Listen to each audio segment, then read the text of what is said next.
5월은 사이사이 낀 연휴가 많아서 국외 여행 떠나시는 분들 참 많죠. 이때 빠지지 않는 나라가 바로 일본입니다. 특히 슈퍼 엔저로 우리나라뿐만 아니라 전 세계 관광객들이 일본으로 향하고 있다고 하는데요. 어디까지 내려가나 그래서 바닥 및 지하실 이런 얘기도 나온다고 하는데요. 일단 구정원 기자님 어느 정도까지 떨어진 건가요?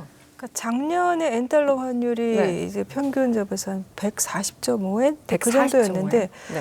작년 10월에는 심리적 저항선이다라고 얘기하는 150엔도 일시적으로 올 들어서는 더 약세죠. 달러당 지금 160엔 그때 이제 34년 만에 엔화 가치가 최저다 그랬었죠. 네. 근데 이제 관광객이 많이 오고 수출이 늘어나고 하는 것은 좋은데 이게 또 너무 약하면 문제가 생기잖아요. 물가 문제 같은 것도 있겠지만 경제 신뢰도 전반적인 그런 네. 문제가 있으니까 그 게이단린이라 그래서 일본 경제단체 연합회 여기 그 토쿠라 마사카즈 회장이 아무리 그래도 달러가 150엔을 넘는 것은 엔화가 너무 싸다 이런 얘기를 했는데 딱히 정부가 어떻게 이것에 대해서 대책을 지금 마련해야 한다라고 심각하게 생각하고 있는 수준이 아직까지는 아닌 것 같기는 해요. 그렇군요. 알포 기자님 같은 경우는 어때요? 이 엔화 환율 엔저 현상 들으면 바로 드는 생각이 올라가기 전에 저도 한번 갔다 와야겠다. 갔다 와야 되겠다. 네, 힘든데 빨리 가서 우동하고 수시 먹어야 돼요. 엔전데 우동보다 더 비싼 거 드셔도 될 것 같아요. 그러니까요. 좋은 와규 가게들이 열렸더라고요. 와규까지. 그렇군요. 원래 일본이 그 한국보다 물가가 그렇게 비싸지 않아요. 대중교통만 높은 거기는 해요. 근데 이제 여행 가고 쇼핑하고 가면 그러면 참 엔저여서 좋기는 한데 근데 또 바꿔 생각하면 요즘에 한국의 물가가 너무 비싸다 보니까 네. 유럽에 간 사람들도 가면은 유럽이 더 싸게 느껴진다더라 이렇게 얘기를 하니까 지금 그냥 우리 물가 때문에 우리가 굉장히 더 체감을 많이 하나라는 의문도 사실은 들어요. 어쨌든 결과적으로 보면 엔화 가치가 떨어지면서 GDP 봤을 때 독일에서 이제 순위가 밀렸다 이런 소식이 들리는데 지금 어떤 상황인가요? 그렇습니다. 아마 이제 일본 그 과거서부터 꾸준히 이제 거주하셨거나 아니면은 이제 주기적으로 방문하셨던 분들은 느끼실 거예요. 네. 최근 지난해 빼고 야 10년 전이나 20년 전이나 물가가 똑같네. 600엔짜리 우동은 그대로 600엔이네. 이런 걸 보면서 야 어떻게 저렇게 물가가 안정적일까라고 했는데 지난해 물가는 사상 최악입니다.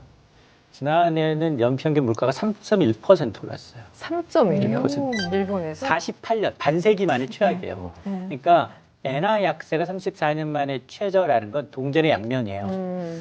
일단 달러 환산하면 다 손해예요. 물론 수출 기업들의 가격 경쟁력이 높아지는 거 있고요.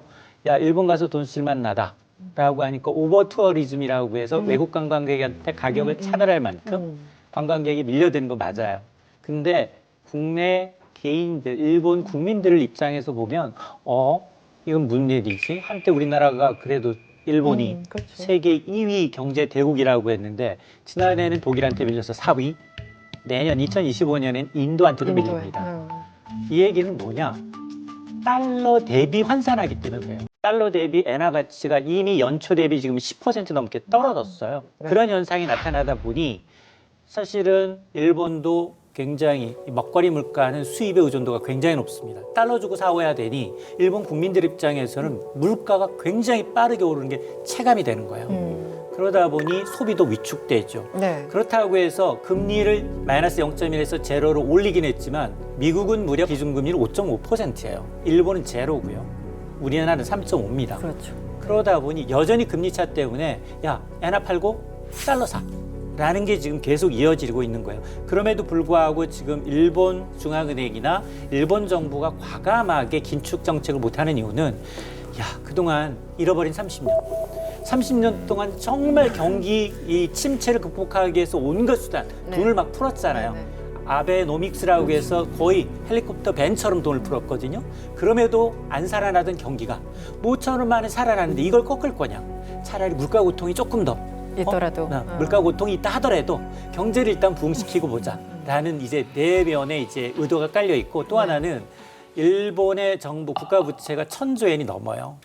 이게 0.1%만 금리가 올라도 이자 부담이 엄청납니다. 그러니까 못 오르는 속내도 좀 있어요. 네. 그나저나 이 와중에 한국과 일본의 그 경제 성장률이 역전됐어요. 참 이런 뉴스 듣기가 쉽지가 않은 뉴스인데 최근에 들려왔습니다. 어떻게 역전되나? 우리 또 뭘 해도 일본과 항상 그 경쟁 관계로 생각을 하지 않습니까? 맞습니다. 이게 엔저가 영향이 있는 겁니까?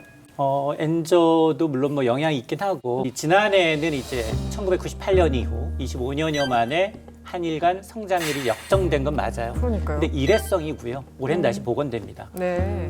근데 이제 문제는 뭐냐? 이렇게 엔저가 계속 가속화되면 우린 두 가지를 걱정하게 돼요. 일단 글로벌 시장에서 일본 제품과 우리가 경쟁하고 있는 것들이 꽤 많아요. 네네. 경합도는 과거보다는 좀 많이 줄었어요. 그럼에도 불구하고 여전히 가전제품, 자동차 제품, 철강 제품, 석유화학 제품 일본 기업과 같은 가격을 놓고 경쟁하다 보니 일본은 연초 대비 2자릿수 이상 빠졌어요. 근데 한국의 원화 가치는 그 정도는 아니거든요. 네, 빠지긴 했지만 맞습니다. 그 정도는 아니다. 그러다 보니 한국 무역회계 통계에 따르면 엔달러 환율이 10% 오르면 한국의 수출 단가는 0.12% 떨어지고 금액도 낮아진다는 겁니다. 그러니까 앉아서 그냥 손해를 보는 거예요. 그러네요. 물론 뭐 한국 기업들이 이제 현지화 전략 그리고 이제 뭐 기술이나 이제 품질 경쟁력으로 예전과는 달리 조금은 이제 이런 경합도가 좀 다소 희석됐다 하더라도 이게 장기화되다 보면 늘 엔저가 상수화가 되면 굉장히 이제 우리는 이걸 뛰어넘는 기술 개발을 하지 않을 수가 없는 상황이거든요. 또 하나가 앞서 말씀하셨던 것처럼 여행 얼마나 많이 갔느냐. 지난해 일본 여행 가신 분들 700만 명이에요. 한국인이. 그리고 일본인은 한국에 얼마나 왔을까요? 많이 안 와요. 240만 명 왔어요. 왜냐면 또 우리가 또 그동안 코로나 때문에 중국인 관광객 끊기면서 내수 정말 안 좋았거든요. 화장품 업체, 호텔 업체부터 맞아요. 네. 시작을 해서 너무 안 좋아서 모처럼 이제 일본 관광객 포함해서 중국 관광객을 다 이제 끌어들여야 되는데 중국인 관광객 입장에서 한국을 갈 겁니까? 일본을 갈 겁니까? 선택의 여지가 없어진 거예요. 없어졌어요. 네. 네. 이번에 좀 궁금한 건 일본이 다시 뭐 반도체 이쪽 부흥을 꿈꾼다라는 헤드라인을 좀 본 것 같아요. 그리고 실제 투자들도 이어지고 있는 것 같고 일본은 뭔가 구조적인 변화를 지금 하려는 겁니까? 특히 반도체 쪽에서? 우리나라 사람들은 일본을 좀 뭐라고 해야지 좀 등한시해요. 좀 뭐, 낮게 봐요. 네, 애써 무시, 외면 무시하려고 뭐 이런 해요. 게 좀 있죠. 네. 근데 일본은 잠재력이 있어요.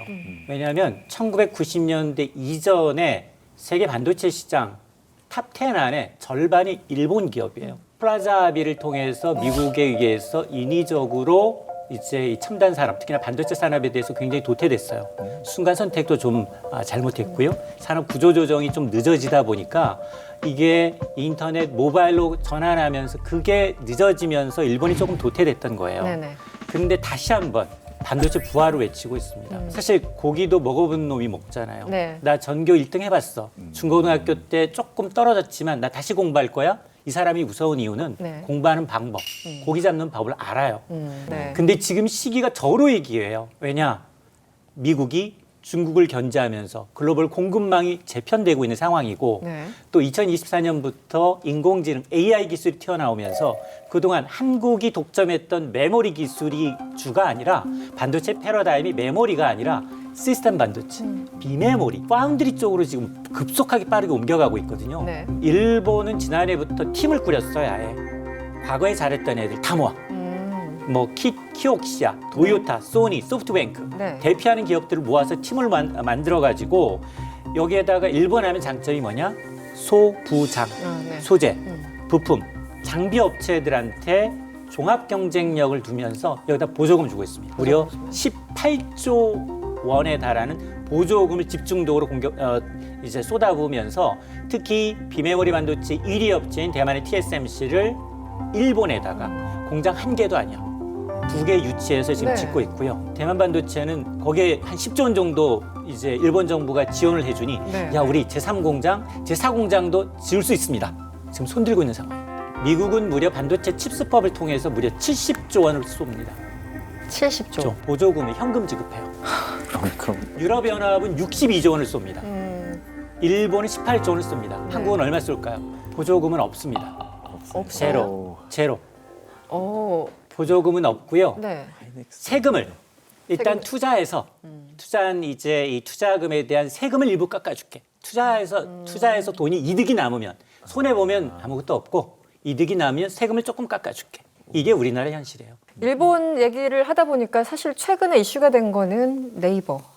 라인 이슈를 얘기 안 할 수 없죠. 지금 대충 상황이 어떤 건지 지금까지 진행 상황을 좀 알려주시면 어떻습니까? 그러니까 그 일본의 그 라인 야후라는 회사를 네이버하고 그다음에 네. 소프트뱅크가 지분 절반씩 투자한 이 A홀딩스라는 합작 법인 네. 여기서 이제 운영을 하고 있는 건데 이제 작년 11월 달에 네이버 클라우드가 이제 사이버 공격 당하고 그다음에 라인 야후의 개인 정보가 유출되는 이런 사고가 일어났던 거고 그다음에 이게 약간 조금 한일 간에 문제가 된 거는 사기업 문제를 넘어서서 이제 일본 총무성이 나서서 행정 지도를 했다. 이제 국내 언론들이 이제 그렇게도 많이 보도를 했죠. 네.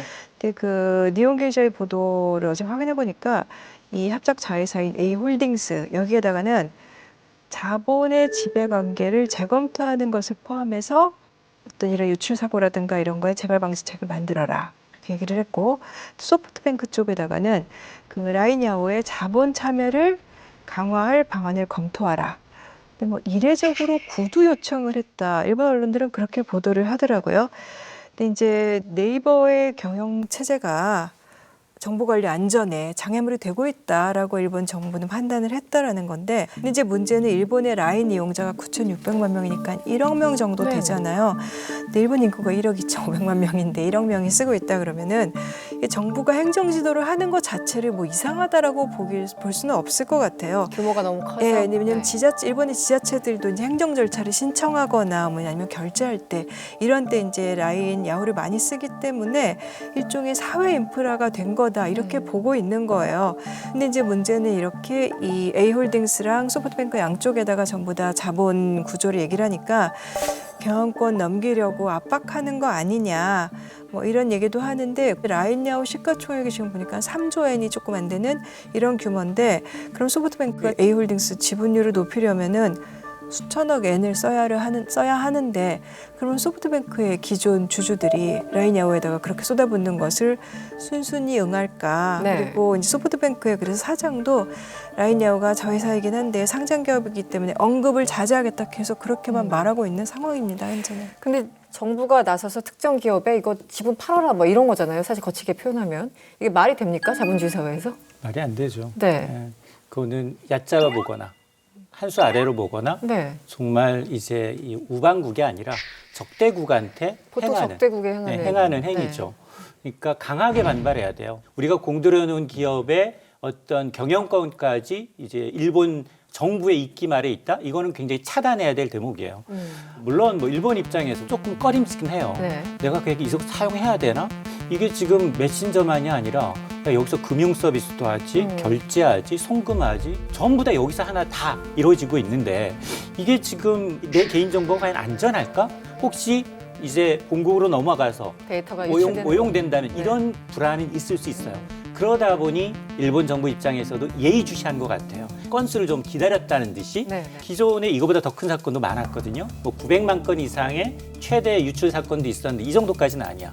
보안 검색 강화해 정도에 그치고 과징금을 올리면 끝이에요. 네. 근데 지분율까지 변화를 해서 경영권을 넘어가게끔 하라라는 건 도를 넘어선 거란 말이에요. 그렇죠. 이거는 이제 우리 정부가 나서야 돼요. 사실은 이 네이버 라인이 직접적으로 나서기 좀 어려워요. 정부와 기업이 거기서- 어떻게 싸웁니까? 그러니까 네, 거기서 일반적으로. 계속 사업을 해야 하잖아요. 네, 네. 과학기술정보통신부는 라인 야후 사태와 관련해 일본에 유감을 표했습니다. 우리 기업이 해외에서 어떤 불합리한 처분도 받지 않게 하겠다는 게 확고한 입장이라고 밝혔습니다. 또 하나는 일본과 한국 기업 간 계약이 돼 있습니다. 네. 이게 반시장적 행위를 하지 말자라고 해서 2003년에 발효된 한일 투자 협정이 있기 때문에 이 협정이 위반된 가능성이 있고 이 협정에 따라서 양국에 투자한 기업에 대해서는 내국인과 똑같은 최국 대우를 해줘야 돼요. 그러니까 이거는 WTO 네. 세계무역기구 제소권입니다. 근데 아마 그거를 막기 위해서 구두 요청을 하는 거죠. 존 씨는 일단 여러 나라를 다니시면서 이 각종 메신저를 접해보셨을 것 같긴 한데 어때요? 이 일본에서 라인이 가진 의미는 뭐라고 생각을 하시는지 좀 궁금합니다. 네. 되게 다양하게 써봤어요. 네, 그리고 네. 뭐 미국에서 이상한 게 원래 메신저는 아마 애플 폰 네. 그리고 탑재돼 있는 애플 메신저 그거 애플 폰 없으면 우리하고 얘기하지 못해. 그러면 사람들 애플도 많이 사게 돼요. 그런 것도 있고 근데 외국 가보면 아마 유럽 그거 왓츠앱도 네. 많이 쓰고 있는 거고 카카오톡은 한국에서 쓰이고 그리고 위챗은 거의 중국에서만 쓰이고 그리고 라인은 여러 나라도 쓰이는 걸로 알고 있어. 뭐 대만 친구들하고 라인도 쓰고. 네, 동남아 쪽은 라인을 많이 쓰죠. 네. 네. 평론가님 그래서 우리 또 가장 어려운 예측 어떻게 될까요? 이 상황이? 글쎄요. 일본 정부의 압박에 우리가 만약 굴욕했다라고 하면 앞서 이제 동남아 시장, 태국이나 대만이나 인도네시아에서 또 1등이거든요. 그러면 2억 명 이상 사용하고 있는 다른 국가도 똑같은 요청을 할 거란 말이에요. 왜냐하면 야 우리도 똑같이 네네, 같은 대주주가 이슈가. 다른 나라 국가에서 우리의 개인 정보를 다 들여다볼 수 있고 그 유출에 대한 대비책이 없다. 그럼 플랜 B가 있어야 된다. 그러면 이제 팔고 나가라라고 네네. 압박할 수 있는 부분이거든요. 네. 그래서 그런 부분까지 고민을 해서 정부, 국회, 그다음에 여야 힘을 합쳐서 이거는 우리가 좀 방어를 해야 되는 상황이에요. 일본을 이제 유념 있게 관찰해야 되는 부분은 그거예요. 일본의 로비력. 로비력. 그것도 무시 못하죠. 왜냐하면 지금 벌써 미국 캠페인에서 플랜 B까지 감안을 해서 바이든 대통령을 아니라 트럼프 대통령까지 지금 접촉을 하고 있거든요. 네. 물밑 라인을 만들고 있다는 거예요. 누가 될지 아무도 몰라요, 지금 상황에서. 왜냐하면 지지율이 엎치락뒤치락 하니까. 그럼에도 불구하고 벌써부터 2개 라인을 만든다? 지금 굉장히 일본으로서는 좋은 절호의 기회이고, 그 다음에 미국이라는 이제 우방을 계속해서 앞으로 몇 년 더 이제 든든히 뒷배를 밝혀주면 그걸 기회로 삼아서 발판 삼아서 이제 완전한 경기 침체에서 벗어날 수 있다라고 믿고 있거든요. 네. 그러다 보니 아마 이제 반도체 패권 전쟁도 마찬가지고 이제 외환 시장에서의 엔저 현상도 마찬가지고 중국이 중국하고의 이제 경쟁이 아니라 미국이 얼마나 용인해 주느냐. 미국 달러화가 얼마나 빨리 약세로 돌아서느냐에 네. 따라서 이제 엔저의 향방이 갈리는 거예요. 이제 누가 되든 민주당이 되든 공화당이 되든 친우호적으로 일본 경제를 부흥시킬 수 있는 발판을 마련하고 있다는 게 이게 더 무섭다는 겁니다. 네. 오늘 일본 경제에 대해서 전망까지 이야기를 한번 해봤습니다. 어느 쪽으로 갈지 모르겠습니다만 분명한 것은 일본의 경제 상황이 우리에게도 직간접적으로 영향을 미친다는 거겠죠. 관련 소식 앞으로도 꾸준히 전달해 드리도록 하겠습니다. 오늘 재밌는 경제 이야기 들려주신 이인철 경제평론가님과는 여기서 인사드리겠습니다. 오늘 고맙습니다.